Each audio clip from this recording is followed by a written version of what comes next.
Iran মধ্যপ্রাচ্যের একটি বড় দেশ, যেখানে সামরিক শক্তি এবং প্রতিরক্ষা ব্যবস্থা ছাড়াও দেশটি নিজেরা অস্ত্র ও প্রযুক্তি তৈরি করার চেষ্টা চালিয়ে যাচ্ছে। ইরানের সামরিক শক্তি শুধুমাত্র বোমা বা গুলির সংখ্যা দিয়ে মাপা হয় না, এটি একটি সমন্বিত সক্ষমতা, যার মধ্যে রয়েছে ক্ষেপণাস্ত্র, বিমান, ড্রোন, যুদ্ধজাহাজ এবং সৈন্যশক্তি। ক্ষেপণাস্ত্র ইরানের সবচেয়ে বিখ্যাত শক্তি হল তার ক্ষেপণাস্ত্র ব্যবস্থা। দেশের তৈরি ব্যালিস্টিক ও ক্রুজ ক্ষেপণাস্ত্রগুলো অনেক দূর পর্যন্ত যেতে পারে এবং দ্রুত লক্ষ্যভিত্তিক আঘাত করতে সক্ষম। এই ধরনের ক্ষেপণাস্ত্র প্রায় মধ্যপ্রাচ্য ও এর পার্শ্ববর্তী অঞ্চলে পৌঁছাতে পারে।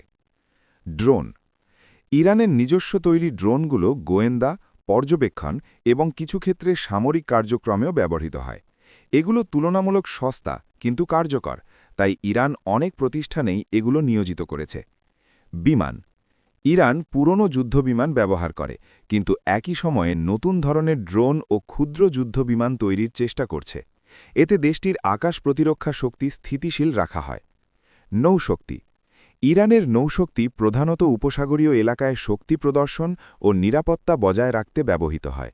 ছোট যুদ্ধজাহাজ, সাবমারিন ও ড্রোন ক্যারিয়ার জাহাজগুলো অঞ্চলের নিরাপত্তা পরিস্থিতি প্রভাবিত করে। সৈন্যশক্তি ইরানের সেনাবাহিনী প্রশিক্ষিত এবং বিভিন্ন পরিবেশে যুদ্ধে সক্ষম। সামরিক ইউনিটগুলো দেশ জুড়ে নিরাপত্তা বজায় রাখতে নিয়োজিত থাকে। ইরান একটি শক্তিশালী সামরিক ক্ষমতাগাজীন দেশ, বিশেষত ক্ষেপণাস্ত্র ও ড্রোন প্রযুক্তিতে। যদিও সরাসরি বৃহৎ বিমানবাহিনী বা আধুনিক সামরিক শক্তিতে পশ্চিমা দেশগুলোর মতো না, ইরান তার নিজস্ব শক্তি এবং কৌশল দিয়ে অঞ্চলটির নিরাপত্তা ও ক্ষমতা প্রদর্শন করতে সক্ষম। এই ছিল আজকের ভিডিও। এই ভিডিওটা ভালো লাগে চ্যানেলটা সাবস্ক্রাইব করে দেবেন।